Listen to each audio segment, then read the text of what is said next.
Assalamualaikum warahmatullahi wabarakatuh. Alhamdulillah, salatan wa salaman ala rasulillah. Ashhadu an la ilaha illallah wahdahu la syarikalah. Wa ashhadu anna muhammadan abduhu wa rasuluh.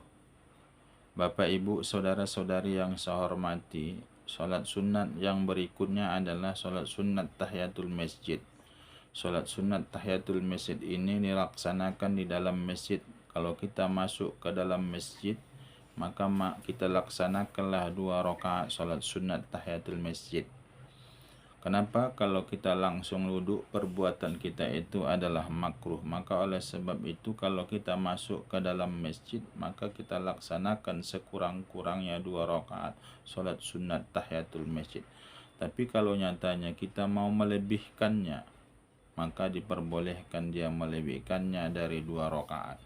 Kalau nyatanya kita lebihkan dari 2 rakaat, maka dilaksanakan 1 salam. Umpamanya ada orang melaksanakan tahiyatul masjid, usolli sunnatan tahiyatul masjid arba'a rakaatin, maka kita laksanakan dia yaitu 4 rakaat dengan 1 salam. Bapak ibu saudara-saudari yang saya hormati, setiap kita mau masuk masjid maka kita disunnahkan yaitu untuk melaksanakan tahiyatul masjid sebagaimana tadi saya jelaskan sekurang-kurangnya adalah 2 rakaat. Umpamanya ada orang yang tadi sudah masuk dia ke masjid, setelah dia mau masuk masjid dilaksanakan 2 rakaat yaitu salat sunat tahiyatul masjid. Kemudian setelah habis dia melaksanakan salat sunat tahiyatul masjid, kemudian keluar dia lagi dari masjid, masuk lagi, maka tetap sunnah dia melaksanakan salat sunat tahiyatul masjid. Ulama berpendapat orang yang masuk ke dalam masjid dan dia meninggalkan 2 rakaat salat sunat tahiyatul masjid, maka hukumnya adalah makruh dia langsung duduk. Tapi ada dijelaskan dalam kitab Sabilal Muhtadin, kalau ada orang yang masuk ke dalam masjid lantas dia mau duduk langsung dan tidak melaksanakan 2 rakaat sekurang-kurangnya tahiyatul masjid, dianjurkan bagi seseorang itu membaca subhanallah walhamdulillah wala ilaha illallah wallahu akbar wala hawla wala quwata illa billahil aliyil azim sebanyak 4 kali. Setelah dibacanya itu 4 kali, barulah dia duduk, maka hilanglah makruhnya. Karena menurut para ulama menjelaskan yaitu 4 kali kita membaca subhanallah walhamdulillah wala ilaha illallah wallahu akbar sama dengan pahalanya 2 rakaat salat sunat tahiyatul masjid. Maka oleh sebab itu, maka dengan membaca itu maka hilanglah makruhnya bagi orang yang datang ke masjid itu yang dia tidak mau melaksanakan salat sunat 2 rakaat tahiyatul masjid dengan membaca subhanallah walhamdulillah wala ilaha illallah wallahu akbar wala hawla wala quwata illa billahil aliyul azim.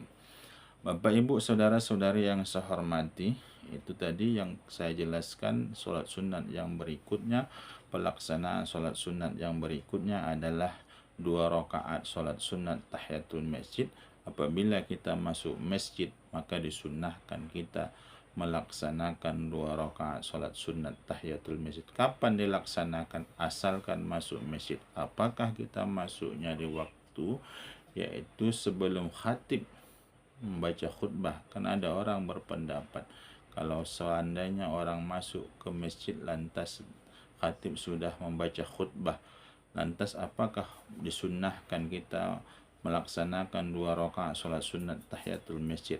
Salat sunat tahiyatul masjid tetap disunnahkan walaupun khatib sudah naik ke atas mimbar. Tapi selain salat sunat tahiyatul masjid, haram hukumnya melaksanakan salat sunat. Umpamanya ada orang yaitu mengkhususkan yaitu usolli sunnatan qabliyatul jum'ah raka'ataini ada alillahi ta'ala, maka kalau ada orang yang melaksanakan khusus yaitu qabliyah Jumat sementara khatib sudah membaca khutbah di atas mimbar, maka hukum yaitu melaksanakan 2 rakaat salat sunat rawatib tadi adalah hukumnya haram. Maka oleh sebab itu berbeda dengan tahiyatul masjid. Kalau tahiyatul masjid, kalau ada orang naik ke atas mimbar walaupun khatib sudah membaca khutbah, maka kita tetap disunnahkan yaitu melaksanakan 2 rakaat salat sunat tahiyatul masjid. Maka itulah sholat sunat tahiyatul masjid tidak ada larangan, walaupun waktu kapan, tetap kita asalkan kita masuk ke dalam masjid, maka disunnahkan kita melaksanakan 2 rakaat sekurang-kurangnya sholat sunat tahiyatul masjid. Maka oleh sebab itu kata menurut sebahagian ulama, supaya dapat kita melaksanakan, supaya dapat pahalanya kedua-duanya, menurut Imam Nawawi kan boleh seperti itu. Kalau seandainya khatib sudah naik ke atas mimbar dan dia sudah membaca khutbah, maka supaya dapat kita pahala salat sunat rawatib qabliyah Jumat, maka seseorang itu meniatkan, yaitu 2 sekaligus, sengaja aku salat sunat rawatib beserta yaitu qabliyah Jumat 2 rakaat karena Allah Ta'ala Allahu Akbar. Supaya apa? Supaya pelaksanaan salat sunat rawatibnya tidak haram karena ada di dalamnya yaitu salat sunat tahiyatul masjid. Bapak, Ibu, saudara-saudari yang saya hormati, maka oleh sebab itu waktu pelaksanaan sholat sunat tahiyatul masjid itu tanpa ada batas. Kapanpun kita mau masuk masjid, maka disunnahkanlah kita melaksanakan sholat sunat tahiyatul masjid. Mana dia masjid? Di mana ada bangunan masjid itu. Maka oleh sebab itu kata menurut para ahli kaidah fikih, ma harimalahu fahuwa minhu, yang masuk kepada harim masjid itu maka masuklah bahagian masjid. Asalkan kita masuk ke bagian itu, umpamanya duduk kita di teras masjid, itu kan sudah bahagian masjid. Kalau ada niat kita umpamanya ada masjid yang keluar itu terasnya, kalau kita mau duduk situ sholat sunat dulu 2 rakaat, yaitu untuk melaksanakan sholat sunat tahiyatul masjid. Kenapa teras masjid itu termasuk bagian masjid? Sebagaimana kaidah fikih tadi, maharimalahu fahuwa minhu, yang masuk harim masjid termasuklah harim masjid itu adalah teras masjid.